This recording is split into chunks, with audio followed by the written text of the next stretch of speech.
Greetings, everyone, and welcome to another episode of Snooty and the Beast. I am Hipster the Wolf, and today, we're going to be talking about Pikmin 4.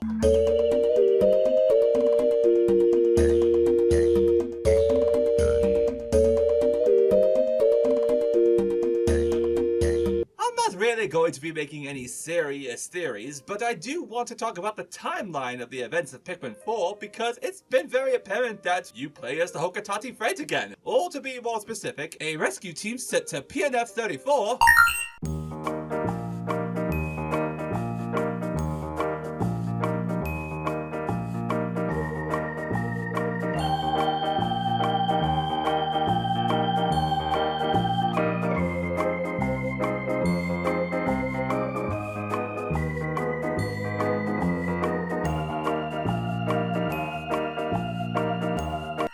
which is the designated name of the planet that Kopai gave it, in order to rescue a bunch of people that had become stranded on the planet. It also acknowledges that Captain Olimar crash-landed on this place as well, which means that they know about the planet well after the events of Pikmin 1, so let's play with that a little bit. I have thought of 3 possible scenarios in which this game takes place in, and where in the timeline it could be. Scenario 1. This takes place during Pikmin 2. It's shown that the scenario of this game takes place in what's basically a single location. That of a house that you explore the backyard, inside the house, probably areas around the house as well. None of them have anything to do with any areas that you explore during Pikmin 2, and yet we do see Olimar a couple of times seemingly, as well as what is seemingly a fake Olimar that you run into every now and then, in order to do those versus matches that I forgot the name of and I'm not willing to look it up because I'm too busy writing this script right now. I feel like it makes sense that it would be this way. Because while you're exploring and looking for the stranded outcasts, you're also finding treasure, and they seem to have monetary value,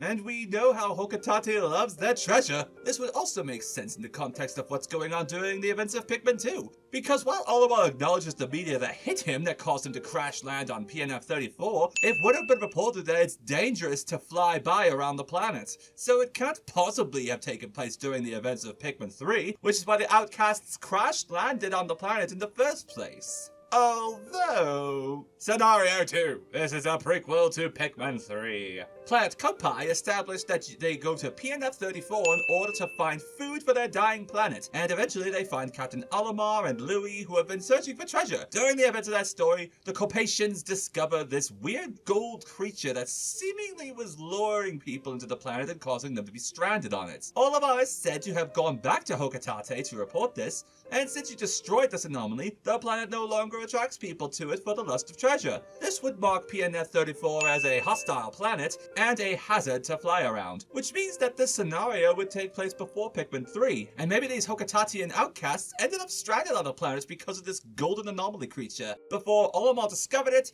and the planet wasn't deemed hostile yet. As a result, it makes sense that the outcasts would fly around the planet and crash land into it because it seems that the anomaly controls the asteroid that crashes into ships that force people to be stranded on PNF 34. If this scenario is to be expected, then I expect that we might actually encounter the anomaly a couple of times during the course of Pikmin 4, though never actually take care of it, because the Kopatians are the ones who take care of it at the end of Pikmin 3. Scenario 3. It takes place during Pikmin 3. This one feels like it's the most likely scenario for me, because things just line up a lot more cleanly in my opinion. First off, Olimar has been collecting all the treasures on PNF 34, but there are still people crash landing on the planet, resulting in the events of Pikmin 4, which means that he doesn't know about the anomaly yet, but it's possible that we are following the events of Pikmin 3 through another lens. While the Kopatians are looking for food, the Hokatatians are finding outcasts and encountering Olimar naturally before he was captured by the anomaly. It would also make sense that there would be a copy of Olimar running around, as well as the Hokatatian dog that follows you around. Once again, I can't remember the name of it, I can't be bothered because I'm running the script. At this point, the anomaly has had time to study Hokatatians, as well as its residents, its technology, as well as possibly its denizens.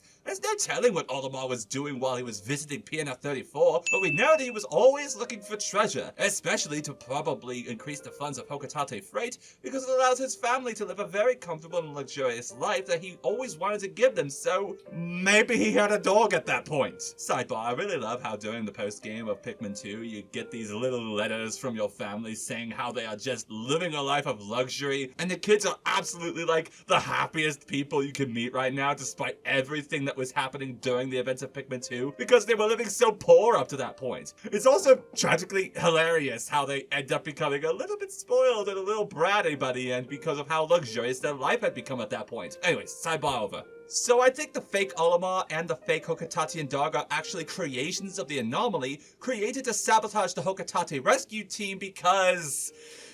I don't know, honestly. We never learned about the anomaly in Pikmin 3, just how it works and what it can do, and I honestly expect to learn a lot about its motivations during the events of Pikmin 4. We know that PNF34 had been developing very rapidly over the course of the events of the subsequent games, to the point where we have a fully developed house now during the events of Pikmin 4. But that has given me no reason to believe that this takes place after Pikmin 3, because it's been shown more often than not we were looking at Pikmin from a top-down standpoint the entire time. Pikmin 4 is the very first time we get to see the world from the perspective of the characters over the shoulder and seeing what's right in front of us, which means we're able to see what's on the horizon. Who's to say PNF34 wasn't always like this? Who's to say that this never took place inside the backyards of towns before?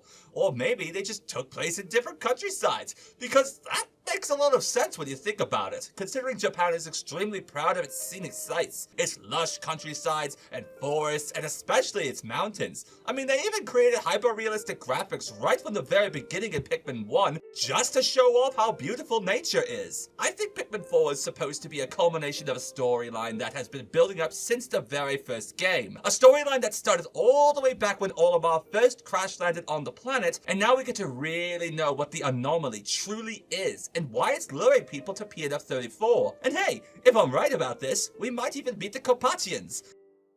No, I highly doubt it. If the anomaly is still alive during the events of Pikmin 4, that would mean that this takes place during Pikmin 3, and there's no point in Pikmin 3 where you meet the other Hokatatians other than Olimar, so that would create some kind of timeline paradox, actually, now that I think about it. Okay, well, maybe not meet the Carpathians, but everything else lines up nicely. But what do you think?